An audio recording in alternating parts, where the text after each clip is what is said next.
Hello, Britain.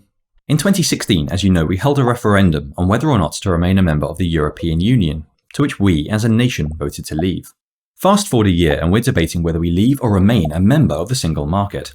The decision before us appears to be between a soft Brexit or a hard and ultra-extreme, likely Russian-backed and probably racist Brexit, with cliffs. The professional liars have planted their flags, but with so many adjectives and metaphors being flung about, it's sometimes hard to know what to make of it. So being myself a rather simple fellow, I've had to break the relevant issues into digestible sections and now beg a moment to present to my fellow Brits what all this bother is about. So piffle.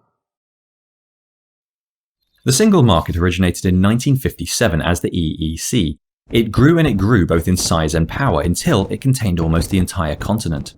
This ever-growing economic union was originally designed by the principal architects of the EU as a first step towards creating a single giant European superstate. Over the decades, the legal frameworks, treaties, conventions, and institutions required to set up this new state were gradually assembled behind the scenes until, in 2009, the pieces were formally combined into a single legal entity. The single market is now at the core of this new quasi-federal country. It consists of 500 million people, 26 million businesses, and comprises 15% of the global economy. We, being a part of this new country, have free access to this huge market, which accounts for 45% of our trade. However, membership of this ambitious club isn't actually free. Let's look at the costs. 1. As a member of the EU, we gave up control of our fishing grounds, which are now governed by the EU's Common Fisheries Policy. This is possibly the worst policy that Brussels has ever come up with.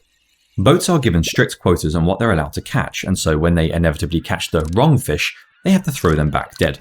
Billions of good fish are tossed back into the sea dead each year due to these quotas, which have made our oceans some of the most overfished in the world. Taking back control of our waters, we can replace quotas with flexible days at sea as required to protect our valuable stocks and crucial marine environment. 2. As a member of the EU, we gave up control of our immigration policy, which is now in part governed by the EU's free movement of people. This is possibly the worst policy that Brussels has ever come up with. Every year, enough people migrate to Britain to create a new city the size of Nottingham, half of which come from the EU, despite it only containing 6% of the world's population. This is very unusual. Nowhere else in the world does trade impart citizenship. Free movement was only implemented here as the single market was designed to become a single country, but regardless of the reasons, this mass migration is simply unsustainable. Taking back control of immigration means we can do something better. We can set up the system to allow many tens of thousands of the world's most talented and law-abiding people to join us on our island each year. For example, if we need 7,000 nurses, we can welcome in 7,000 nurses. We can also lavishly issue temporary visas for any people who just want to study or work here for a while. We'll remain open to tourists, and of course we can provide refuge to asylum seekers, providing they actually are.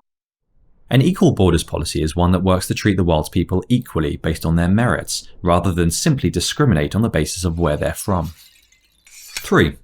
As a member of the EU, we gave up control of our trade policy, which is now governed by the EU's Common External Tariff. This is possibly the worst policy that Brussels has ever come up with. The external tariff was designed to protect large and inefficient businesses in Europe from competition by raising the costs of goods imported from the rest of the world. As a result, everything is more expensive, our economy stagnates, and our global exports suffer. Taking back control of our trade policy, we can remove these economic barriers and join the global market, which is thriving outside of the EU. 4. As a member of the EU, we gave up ultimate control of our law and are now subservient to the European Union's dictates and the judgments of its court. This is possibly the worst idea that anybody has ever come up with. New Zealand isn't having Australia govern its laws, Japan isn't subservient to China, and even tiny Hong Kong is fighting to keep its independence because sovereignty is synonymous with freedom and freedom is valuable. Although we trade with America, for example, no one is suggesting that Mr. Trump need govern our laws, whereas according to the EU, our buying wine from a chap in France apparently requires we submit to the rule of a fellow in Brussels. Taking back control quite literally means just that. We will be responsible for our own lives and our own laws, not some far-off bureaucrats, foreign courts, or especially that little chap in Brussels. 5. As a member of the EU, on top of our fisheries, immigration policy, trade policy, and sovereignty, we also pay a net fee of almost £10 billion each year for the privilege of trading with the single market. Some say this is a rather expensive bill for supposedly free trade, especially with a market that appears to be collapsing. 40 years ago, the single market's current members comprised 30% of the global economy. Today, they're down to 15% and falling. Just 10 years ago, the single market accounted for 55% of our trade. Today it's 45% and also falling. If we were to leave the single market with no deal, the worst possible case for Britain is that the EU erect trade tariffs, charging us a fixed percentage on what we sell into their market, up to the maximums allowed by the World Trade Organization. They might also erect the protectionist barriers that isolate members of the single market from the wider world. That said, and despite their bravado, the EU is actually in no position to put up trade barriers with the UK. Our trade earns them a net £60 billion in profit each year, any reduction of which would cost their already crumbling markets millions of jobs. At the same time, by leaving the single market, our global trade is set to increase by tens of billions, which will make the EU's large but shrinking market increasingly less relevant. So back to the options. A so-called soft Brexit would see us remain a member of the single market. Membership would continue to cost us our trade and immigration policies, and we continue paying a significant sum. Also, as a member, we would remain subject to EU laws and jurisdiction, and the federalisation of Europe would be near complete. A so-called hard Brexit would have us leave the single market and trade with the EU either under a custom trade deal or under WTO terms, depending on which they'd prefer. We'd regain control of our fisheries, trade and immigration policies. We would save around £10 billion a year in fees and likely earn upwards of £40 billion in new trade, and our laws would be our own.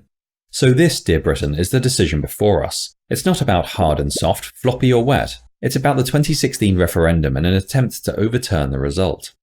As an aside, I fully believe that our next Prime Minister, Chairman May, is an out-and-out liar who fully intends to backslide on Brexit.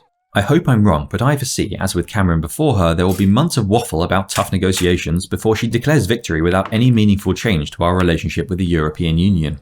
The establishment have almost 100 years of planning and implementation invested in creating the United States of Europe, and they're not going to give it up easily. The worst bit is, if she does backslide, once she has a large majority, we the people have absolutely no democratic way to stop her. It would be, as they say, a colossal stitch-up.